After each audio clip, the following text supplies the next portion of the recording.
One of the reasons why I think many people believe that humans could not have lived with the poster children of evolution, or that humans could not have lived with the fearfully great or terrible lizards, as the word dinosaur is defined, is because they simply cannot imagine humans really living with dinosaurs.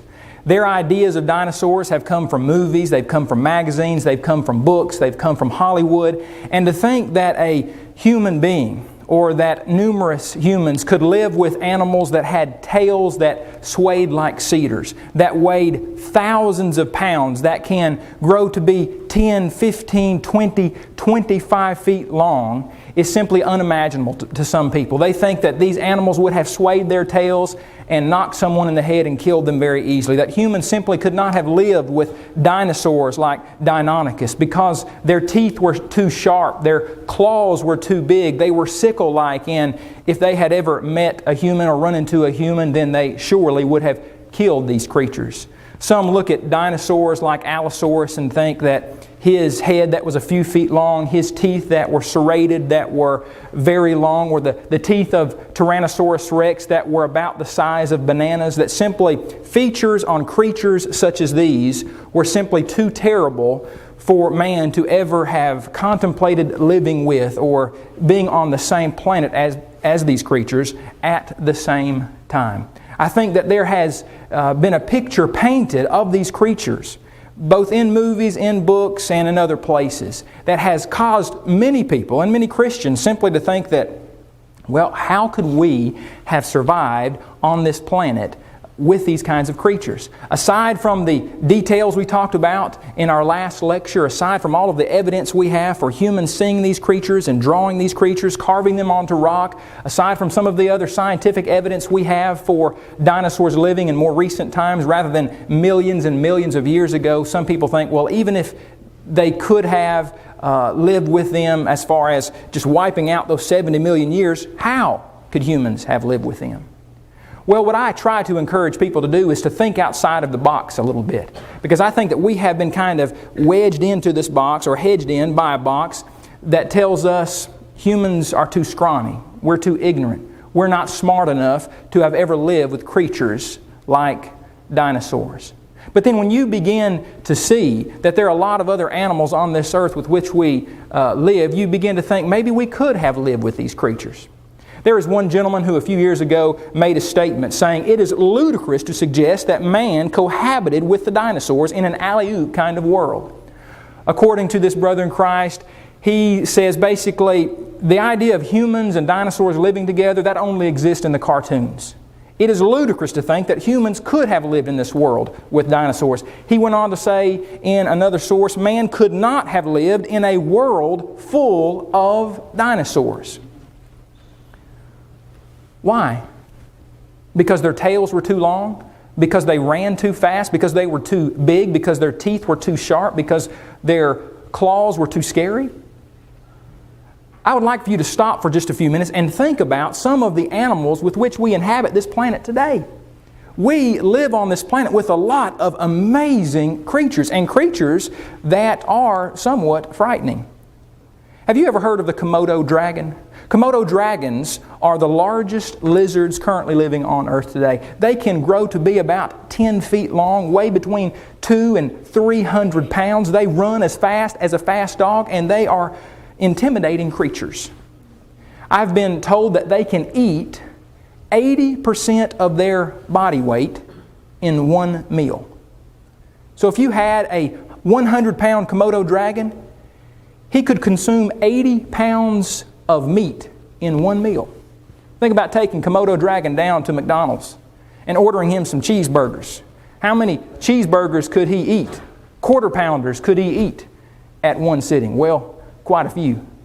The Komodo dragon not only can consume large amounts of food in one meal, but he also has deadly bacteria that lives in its mouth that does not hurt him or kill him, but when he bites his prey, well, it eventually paralyzes them, and eventually it leads to their death, and they consume them. But we not only live on this planet with Komodo dragons, we live on this planet with lions and tigers and bears, animals with sharp claws, with big teeth, with powerful bodies.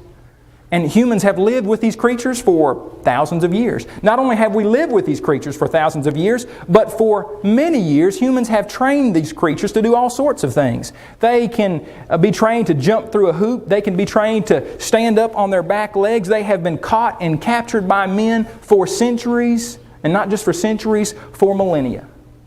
We have caught Komodo dragons. They're in zoos all over the world. We've caught lions. I personally don't catch these creatures, but I know some who have. And what about the largest land animal on earth today? The imperial African elephant that can grow to be 22,000 pounds. That has a trunk that weighs 200 to 300 pounds. That has massive feet, massive legs. They're massive creatures, and they are quite a bit larger, and you may not realize this, than the average dinosaur that once inhabited this planet. The famous dinosaur hunter Jack Horner, he wrote a book sometime a while back in which he stated that the average dinosaur was about the size of a large cow. Most people do not realize that most dinosaurs were not the size of Brachiosaurus or Apatosaurus or Argentinosaurus. Most of them were smaller than the largest land animal that currently lives on earth. And the African elephant, he could hurt you. He could stomp on you and kill you. He could hit you with his trunk and send you to the hospital. But isn't it interesting that for thousands of years, people have been training elephants, African elephants, Asian elephants, to do all sorts of things. They have trained them to ride some kind of large tricycle, if you will. They have trained these creatures to kick a soccer ball. They have trained 22,000-pound elephants. About 2,200 years ago, the general of the Carthaginian army, the famous general, his name is Hannibal. History records that he took trained African elephants and used them in war, crossing the Mediterranean into Europe, across into Italy to fight the Romans. Trained African elephants. Yes, we live on this planet with some amazing creatures. Some of the most amazing have been caught and captured. You can go to SeaWorld and you can see 6,000 to 8,000 pound killer whales. Do you ever stop and just contemplate and think about how almost unbelievable it is, amazing it is, that we take an animal that we call a killer whale. And they're called killer whales for a reason. I mean, they eat thousands of pounds of fish and mammal meat throughout their lifetime. Thousands and thousands of pounds. They eat seals, they eat sea lions. I read one document that said a moose was found in the belly of a killer whale. Apparently the moose had tried to cross a waterway and the killer whale took it on and ate it. These are vicious creatures in the open seas. I have a friend who lives up in Alaska, and I was up there recently, and he told me, he said, Eric, I was out fishing for salmon one day, and all of a sudden a killer whale came up out of the water with a half of a salmon hanging out of his mouth. That's a scary thought. And yet these same creatures have been captured and they have been trained and tamed to do all sorts of things. If you've ever been to SeaWorld, you know how neat it is to see these creatures jump out of water on command, jump up on a platform, to see humans stick their heads in their mouths. Humans live on this planet today. We do, with a lot of amazing creatures. We live on this planet with the largest creature that is ever known to live. And it's not the dinosaur. The largest dinosaur that has ever been found in the fossil record is estimated to have grown to be about 126 feet. They estimate that Argentinosaurus, you can guess where they found Argentinosaurus, I believe, that he weighed an estimated 110 tons. But you know, the largest creature that we've ever known to have ever lived on this earth is still here today. The blue whale can reach lengths of 110 feet, which is not quite as long as Argentinosaurus, but the blue whale can reach weights. The largest one that I've ever heard or read about was right at about 400,000 pounds, nearly twice the size of Argentinosaurus. I've read that you could fit 40 to 50 humans on the tongue of the blue whale, which weighed an estimated 6,000 pounds. And the heart of this creature was about the size of a Volkswagen Beetle, weighing nearly 1,400 pounds, about 1,320 pounds. I want you to be impressed by the fact that we live today with some of the most amazing creatures that God ever created. So to say that it is ludicrous to suggest that man cohabited with the dinosaurs is simply, and I say this as kindly as I know how, an ignorant statement. Because we live on this planet today with some amazing creatures. How can we do that? How is it that we can function in this life and we can live on this planet with some of the most amazing creatures that ever lived on earth? Because in the first book of the Bible, in Genesis chapter 1, we read that God made man in His image, in His likeness. And notice what is connected with that very fact. That we are able to subdue the earth. That God has allowed us and made it so, and made us so, humans so, that we can have dominion over all of the animals of the earth. Genesis chapter 1, verses 26 and 28. When you go to the book of Psalms, in Psalm 8, you read the psalmist declaring to God, "You have put all things under His feet." That is man's feet. And he says, "All sheep and oxen, even the beasts of the field, the birds of the air, and the fish of the sea that pass through the paths of the sea." Why is it that we can live with killer whales and even tame them, live with lions and tigers and bears and Komodo dragons and even the dinosaurs at one time? Because God made us different than the animal world. He made us in His image, and that allows us, among other things, to be able to subdue the earth and to have dominion over the earth. Some ask, well, Eric, why doesn't the Bible talk about dinosaurs? If humans really did live with these creatures, as we say they did, that we did in the past, our ancestors did, then why doesn't the Bible talk about these creatures? And it troubles some people. In fact, I had a college student come by my office a few months ago and he said, "Eric, this is perplexing me. You say that dinosaurs and humans live together? Well, how is it that they live together and yet the Bible does not mention dinosaurs?" He was really bothered by this, and I tried to allow him to see that the Bible is not a book of taxonomy. It doesn't mention all of the animals that ever lived on earth. The Bible mentions several different kinds of animals. It mentions donkeys and it mentions chickens, but it does not mention the duck-billed platypus. It does not mention the penguin. It does not mention the aardvark or many other animals. So just because the Bible does not mention the word dinosaur does not mean that dinosaurs did not live on earth.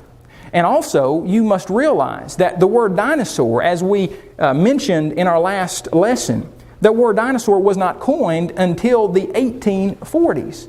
So you would not expect to see the word dinosaur in the Bible that was written hundreds of years before that. And even our first English translation that was done in the early 1500s by Miles Coverdale, that you would find a word that did not appear or was not invented for 300 years in a book that was translated into English 300 years before it was ever coined. And so you wouldn't expect to see the word dinosaur in the Bible, at least not in some of those early English translations. But furthermore, the Bible does tell us in a general way that on day 6 of creation, that God made land animals, and by definition, dinosaurs are land animals.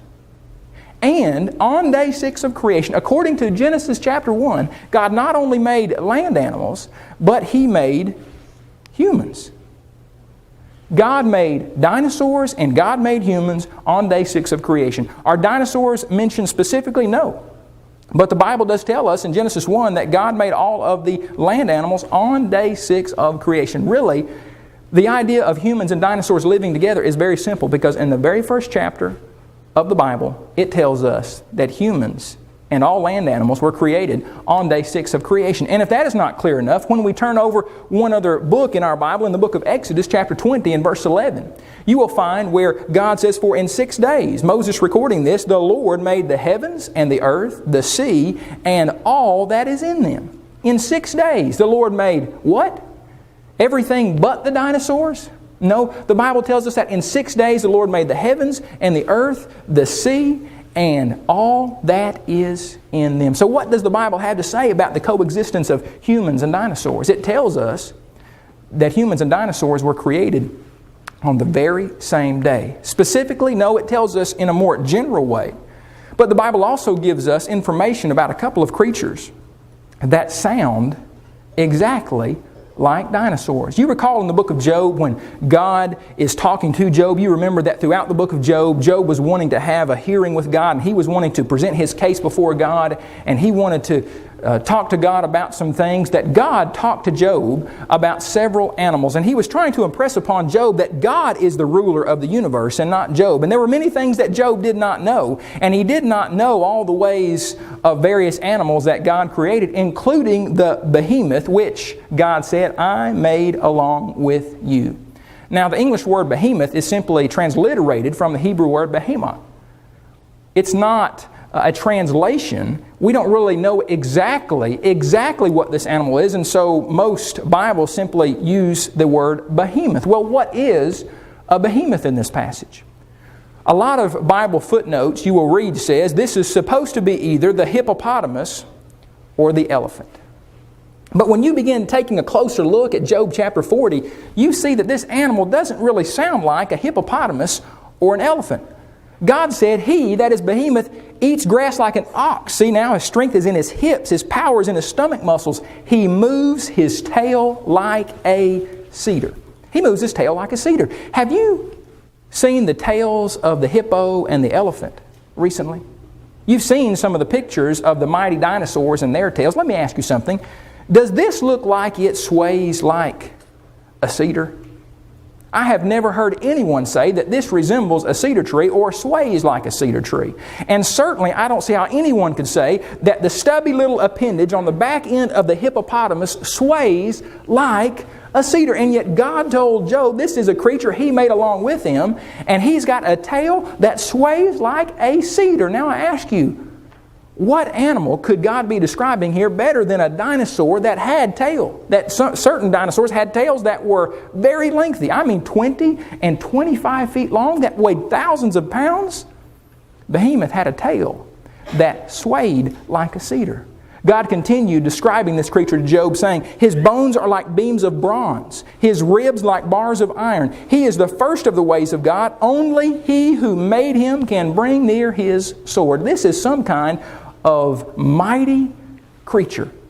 Now I have to admit that if a hippopotamus came through these back doors into this building, that I would probably be running from it, and I would be encouraging all of us to do so, because they can grow to be fairly large. They can weigh a few tons. I think the average one weighs 3 or 4 tons.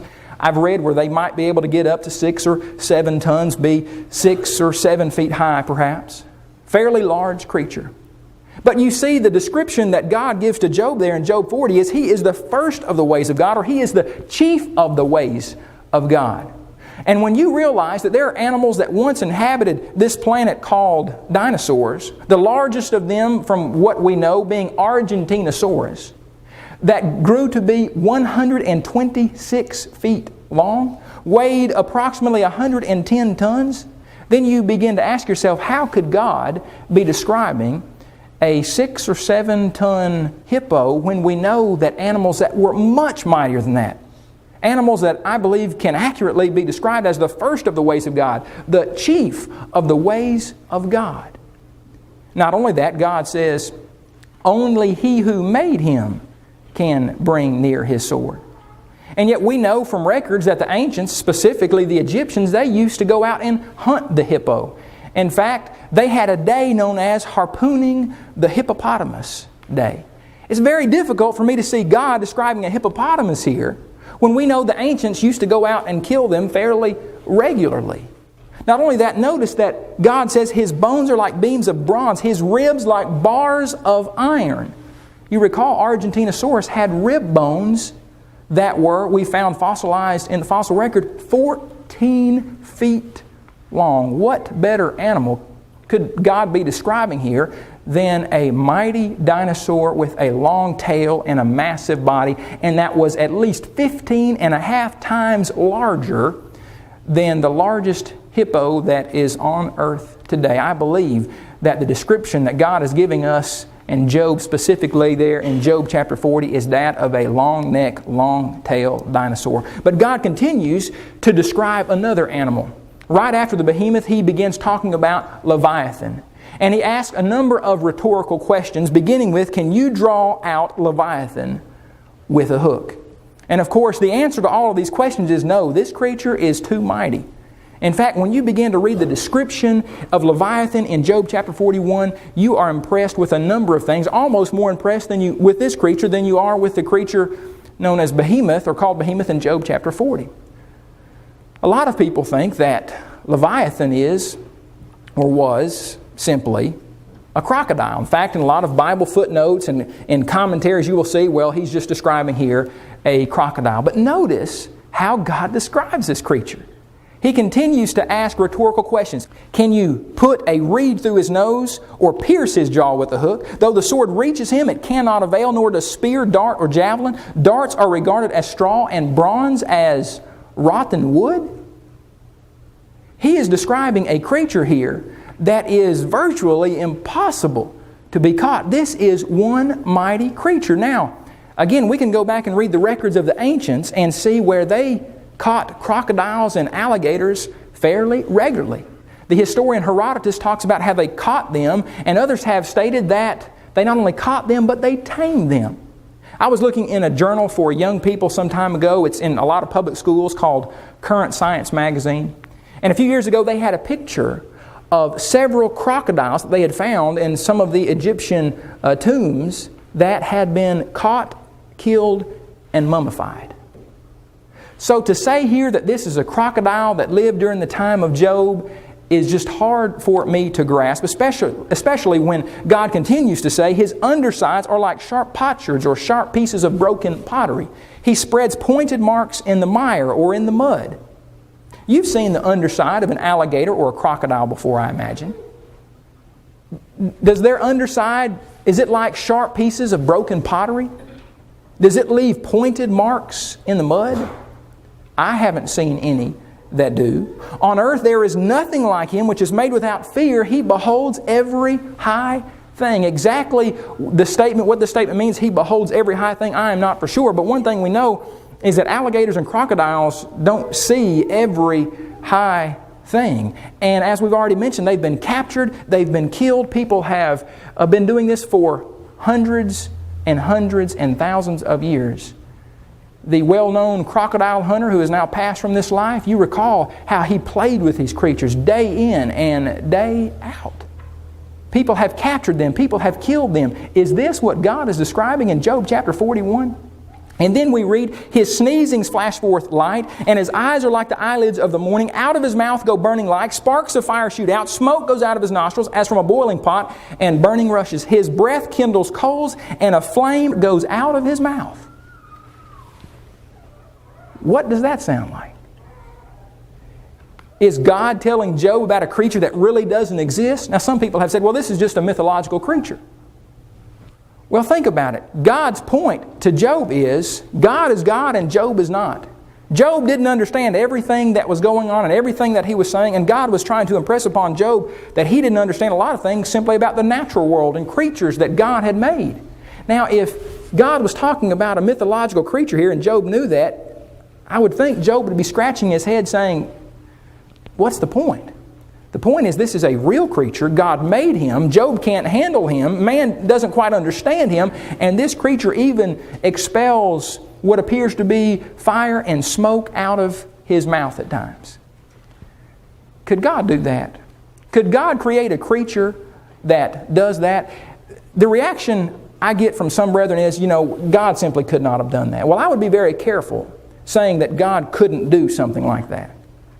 Because I read in my Bible where God is almighty.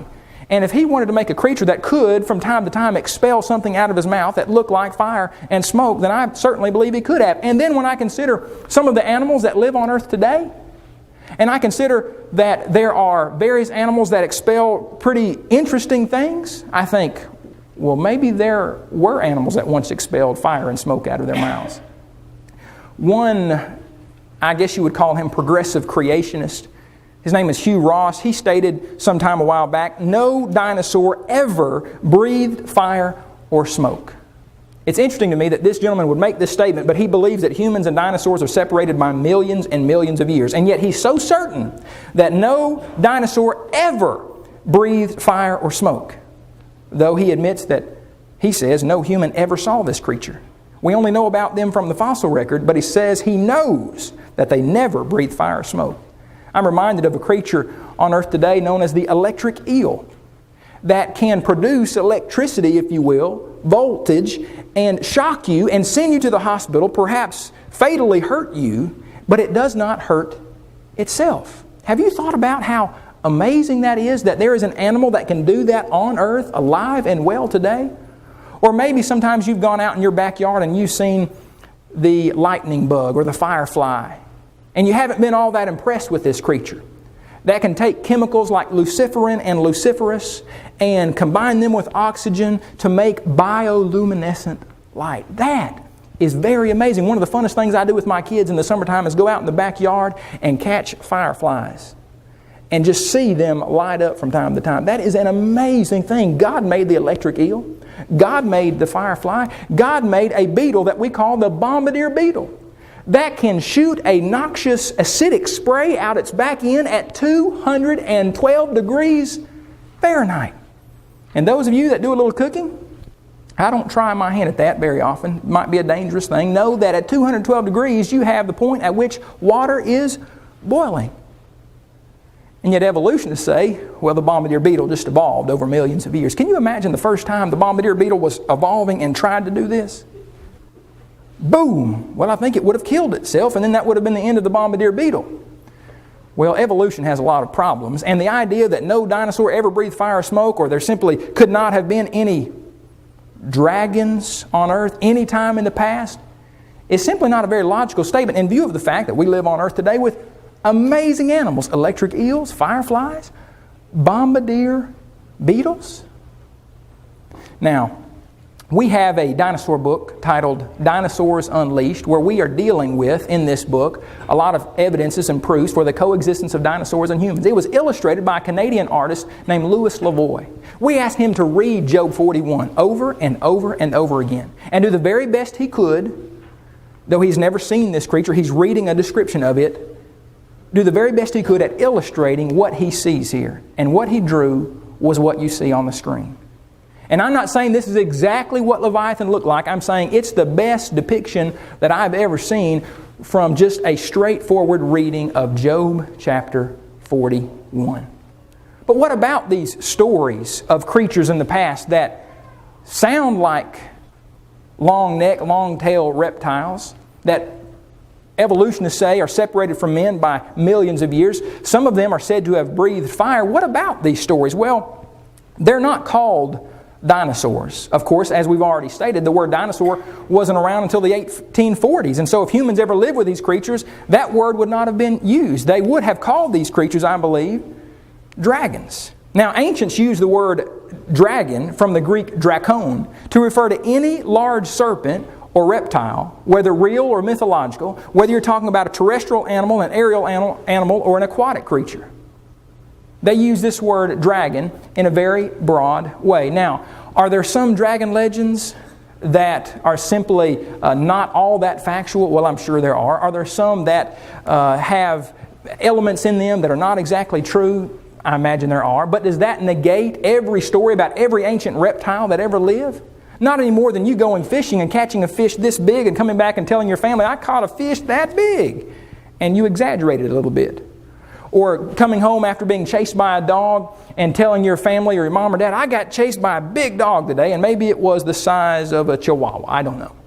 Well, we might exaggerate some things today. I'm not saying it's good to exaggerate, but we might do that and there be a major truth to that story, though there may be some exaggerations in this. Well, are there exaggerations with some of the stories of the past of large reptiles with long necks and long tails and spikes and horns and claws? Certainly. But recall in our last lecture we talked about if humans ever lived with these creatures, if humans ever saw these creatures, then it makes sense that they would have drawn them. Just like when we go somewhere today, we are coming back with pictures to show people where we have been. But it also would have made a lot of sense that they talked about these creatures a lot. Well, what did they call them? Well, they didn't call them dinosaurs. What did they call them? They called them dragons. I want you to see some statements by those who are evolutionists and what they say about these ancient stories of reptiles. The first statement here is from Carl Sagan, the famous evolutionist Carl Sagan, in his book, The Dragons of Eden. He said, the implacable mutual hostility between man and dragon is not a Western anomaly. It is a worldwide phenomenon. Dragons Said the militant evolutionist Kurt Than in his 2007 article, dragons are found in the myths and legends of cultures all around the world.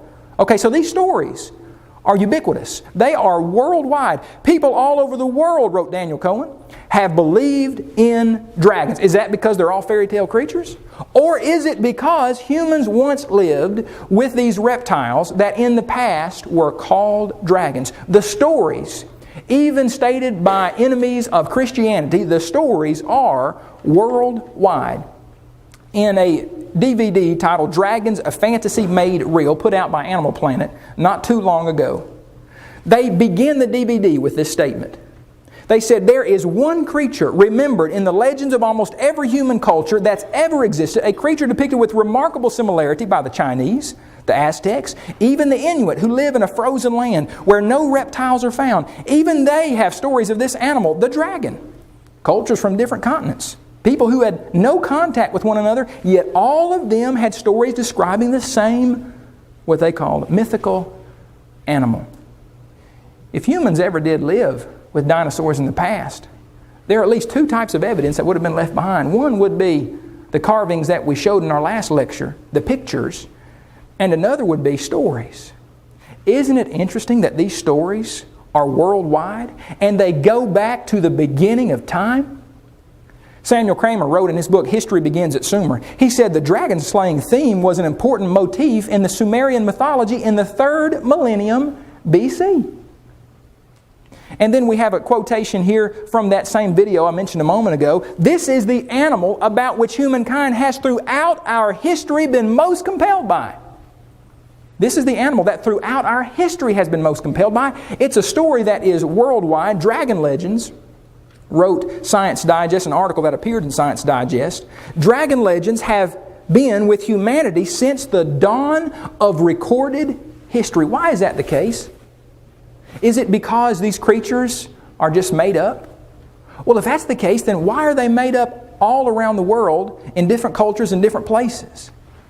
I believe the unbiased person will see that these simply are stories of man's interaction with these reptiles, these fearfully great reptiles that we call dinosaurs. Notice some of the common characteristics of dragons, and you tell me what they sound like. Scaly, hard, elongated bodies, long serpentine necks, enormous tails and stout legs, horn, knobby, and crested heads, fearsome teeth, claws, and spikes, with or without bat-like wings, with 2 legs or 4 legs.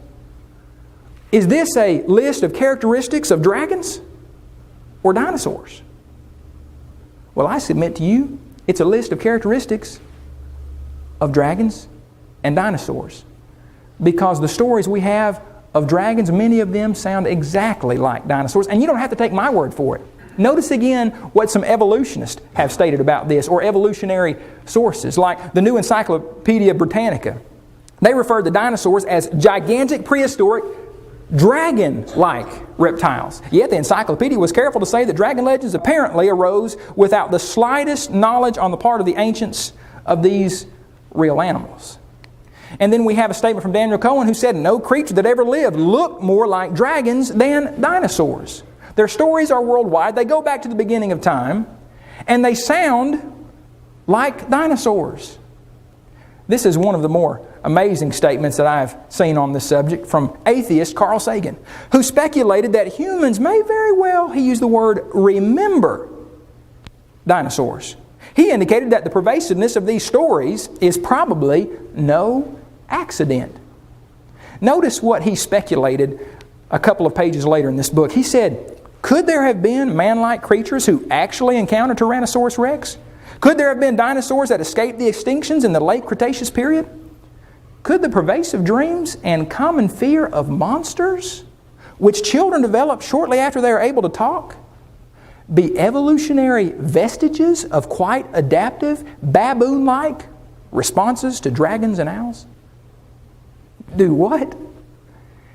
He is saying, is it possible that maybe our baboon-like ancestors, that they saw these creatures and they remembered them and they passed down these memories to the following generations, so that today when children are scared of monsters, it's because our alleged ancestors, ape-like ancestors, encountered dinosaurs? That's pretty amazing. few years ago, in 2003, in the state of South Dakota, a dinosaur was unearthed that had a knobby skull, a whole, almost an entire skull was excavated.